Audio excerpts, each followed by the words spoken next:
So I'm not surprised.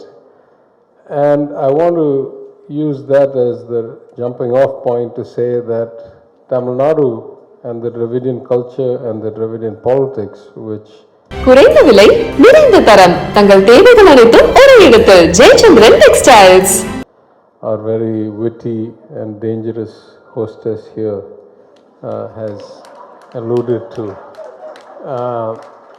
We are where we are today because of that culture.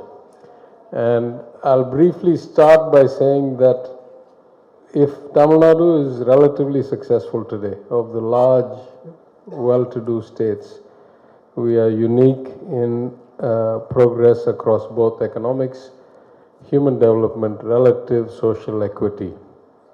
And the root cause of that probably goes back to 1920-21, when the first Justice Party government was elected to office under diarchy and legislated in short order the right to vote for women, the right to stand for office, and effectively elementary education becoming compulsory for boys and girls in 1921, and then feeding them to ensure that they complied with compulsory education. So I speak often at many places, some events like this, sometimes formal government meetings. I used to be a member of the GST Council of India for a couple of years. I presented before the Finance Commission of India, the 15th one, led by Dr. N.K. Singh. And I have made all of these points there. I said, if you really want to get progress, don't incentivize poverty, don't incentivize the scale of population. Incentivize what percentage of girls get to go to school, what percentage get to stay in school, what percentage get to graduate from school, what percentage get to go into the employment pool and get equal access. And so, though these are profound philosophies, I would like to just give a few examples of what we've done in Tamil Nadu over the decades to have a relatively level playing field.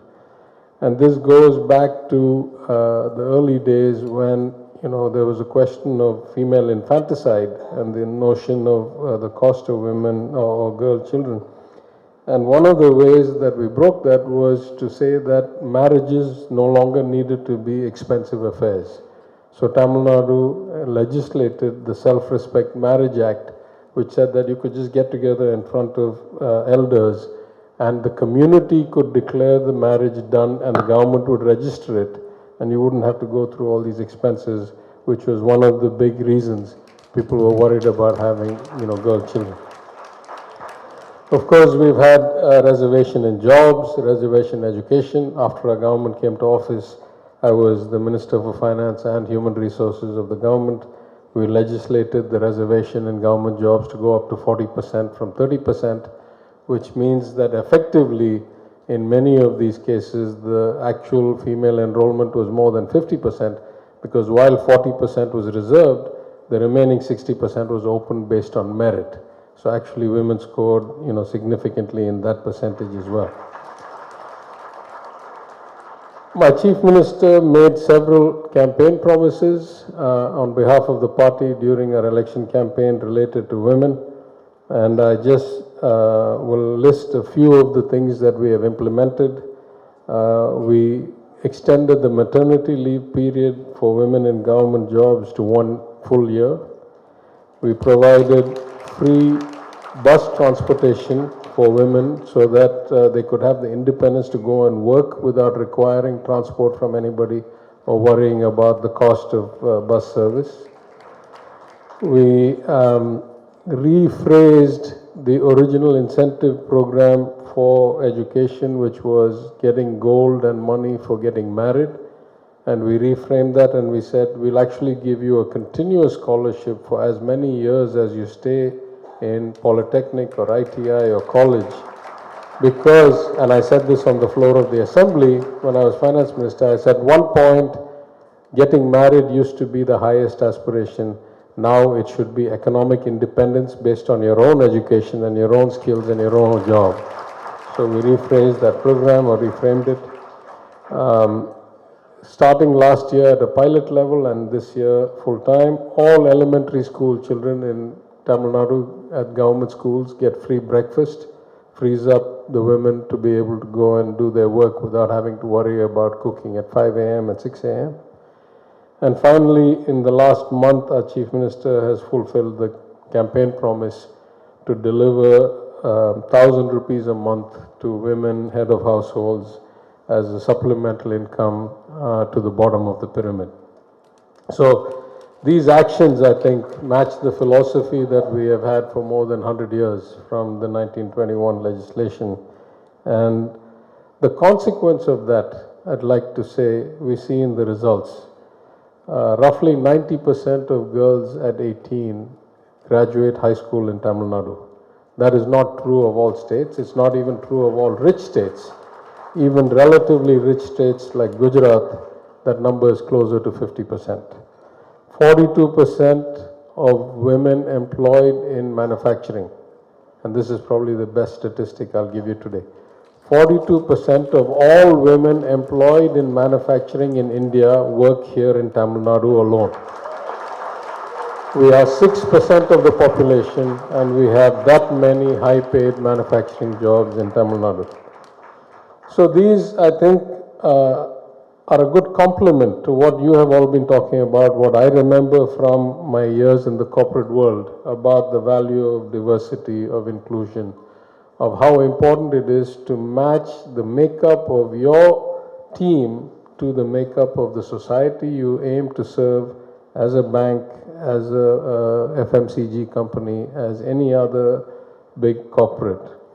And in fact, I was, by coincidence, reading in my email today from the Financial Times a study that was put out by BlackRock, the big investment company, and came out, I think, in the last couple of days. And it shows that companies that have more representation of women end up having outperformance in actually stock returns and performance. And this is a big study that came out. It's a public document. But it shows that there's been some improvement. There's a 29% outperformance by companies that are more diverse. And yet the glass ceiling is still quite persistent because this representation goes down as the level of seniority increases. I will just touch on a couple of experiences of my own as I conclude. And the first thing I want to say is at least 9 of the 10 companies that won here I have either traded with when I was a trader on Wall Street, or I've worked for as a consultant, or I've hired them as a consultant to my company, or I have friends in relatively high office, mostly because of our age. We're all reaching that age where my friends are like in Citigroup or in IBM or in other companies close to the C-suite or in the C-suite. So I'm not surprised that such large global firms tend to outperform. But I was also very happy to hear that in the first year of this award, it was almost 100% multinationals. And now of the top 100, maybe 60% are local companies. So the culture is spreading. I'll just say that in my own case, I grew up, though I went to boarding school and it was co-educational, at some level I didn't really understand the value of inclusion or diversity till I went to the US. And in grad school, many of my professors, including one of my PhD advisors, was a woman. And I understood the great value of having strong women leaders, both in advisory capacity and mentoring capacity. That continued during my term in consulting. Many of my clients and my contract writers, the executives at the large companies I work for, were actually women who gave me the contract, and the level of empathy and the human perspective that they brought to the role impressed me. I spent some time on Wall Street, my earliest mentors as traders, and I was an anomaly on Wall Street. I was, I think, the oldest associate in the history of Lehman Brothers at the age of 35. I made it to MD by 42, so that was okay, but when I went in, the language was alien to me, the culture was alien to me, I didn't understand anything, and there were 2 senior traders who were women who actually helped me navigate and come up the system. At Stanchart, I prided myself that when I was global head of a few products, I had the most number of women managing directors and directors who reported to me of any vertical in my trading business. And in my term in public service, actually I must also say that at Lehman, when I set up a global capability center, as they're called now, probably the most advanced one in the world at the time, I found that because we recruited only at IITs at the undergraduate level, we got too much groupthink, and it was about 90% plus male. So in the 2 years that I shaped the program, we expanded to go to non-IITs, both in engineering, but also non-engineering schools. And so we went to places like Xavier's and St. Stephen's and LSR and SRCC and so forth. And in 2 years, the ratio changed from 95% male to probably 60% male, 40% female in the 2 years that I ran the recruiting. And it created a much better, diverse pool. And though Lehman went bankrupt, I'm very happy to say that almost all the people I recruited in those years have gone on to have brilliant careers in finance, in hedge funds, in asset managers around the world. Very few of them are in India now, though this operation was in Mumbai. In public service, when I became an MLA, I focused a lot on the pressure points of women's everyday lives, which is fair price shops or ration shops. I built many of them. And I built about 13 Anganwadis or early child care centers using my MLA constituency development funds.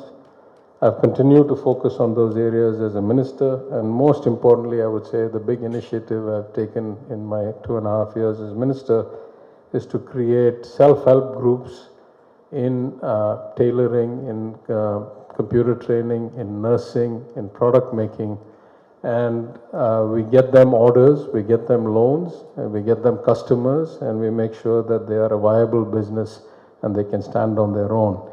And I suspect the first time I stood for election, I won by about 5,000 or 6,000 votes. The second time by about 34,000 and change votes.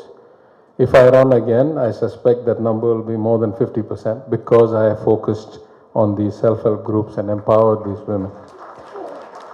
But at any rate, for these reasons, I think I accepted the invitation, cut down my sleep, hopefully didn't bore you to death. I'm petrified at what our host is going to say about me. But I'm very, very happy to be part of this event, to congratulate all the winners, to wish you continued success in your efforts to make a more diverse, more successful, inherently more equitable and inclusive workspace, and set the example based on your success for others to follow. And I wish you a fun evening. Thank you very much. குறைந்த விலை, நிறைந்த தரம், தங்கள் தேவைகள் அனைத்தும் ஒரே இடத்தில் Jayachandran textiles.